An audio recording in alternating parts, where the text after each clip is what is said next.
Bienvenue aux travaux pratiques sur les fréquences propres. L'idée de ce TP vient d'une grande expérience faite par un physicien allemand du nom de Chladni devant Napoléon en 1808. Monsieur Chladni avait découvert que l'on pouvait visualiser le son à travers une plaque de métal. Il passait un archet sur le bord d'une plaque recouverte de sable fin. Des figures apparaissaient alors comme sur cette illustration. Cela a beaucoup impressionné l'empereur qui décida de lancer un concours de résolution mathématique de ce phénomène. Le principe des fréquences propres est assez connu. Il est utilisé depuis longtemps en musique par exemple. En effet, une corde de guitare ne peut pas vibrer n'importe comment. La position des doigts impose un mouvement optimal. L'ondulation démarre et finit sur deux points précis déterminant ainsi une distance appelée la longueur d'onde et par conséquent une certaine vibration, la fréquence propre.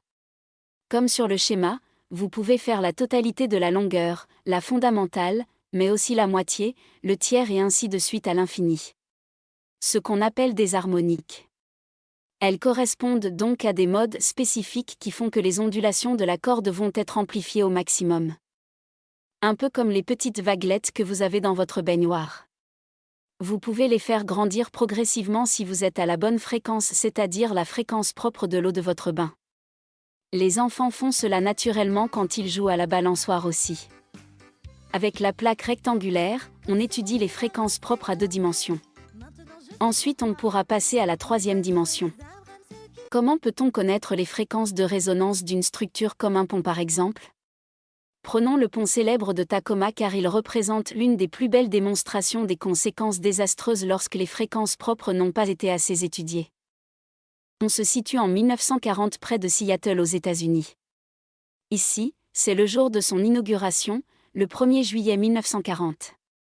Ce pont de Tacoma a coûté 6 millions de dollars, pour 2 ans de construction. Il est le 3e pont le plus long au monde à cette époque. Il est assez étroit et sa structure est très impressionnante. Les ingénieurs avaient prévu que ce pont serait doté d'une certaine souplesse.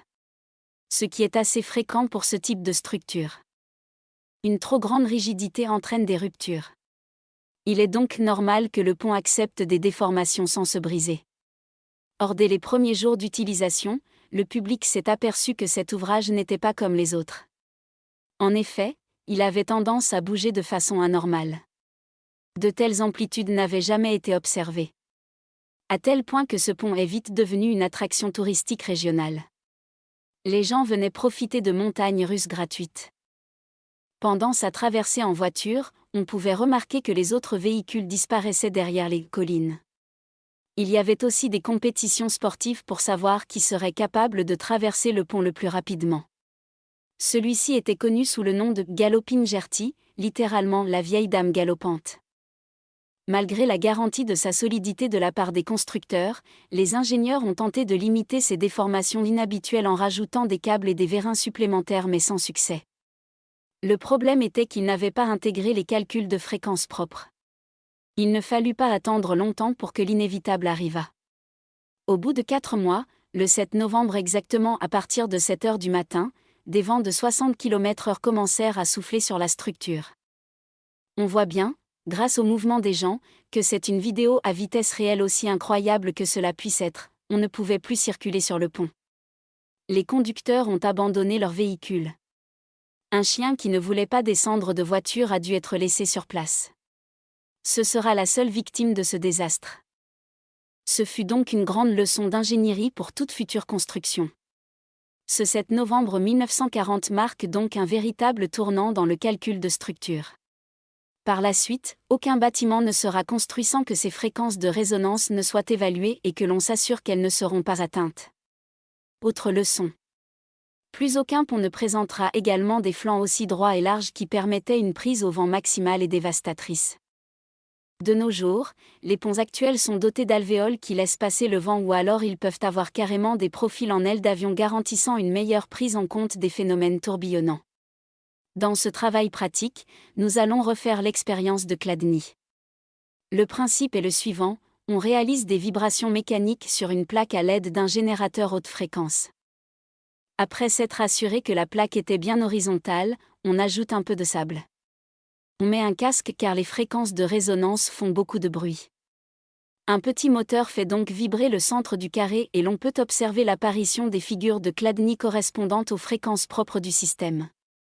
En effet, les amplitudes sont maximales. Des nœuds fixes se forment permettant au sable de s'immobiliser. C'est Madame Sophie Germain qui a résolu mathématiquement cette expérience avec la formule que vous voyez ici. Il faut savoir que Madame Germain était une mathématicienne autodidacte qui a suivi les cours de Polytechnique grâce à un prête-nom. Les femmes n'étaient pas autorisées à la création de cette école. Il utilisa le nom d'Augustin Leblanc pour échanger par courrier avec les professeurs.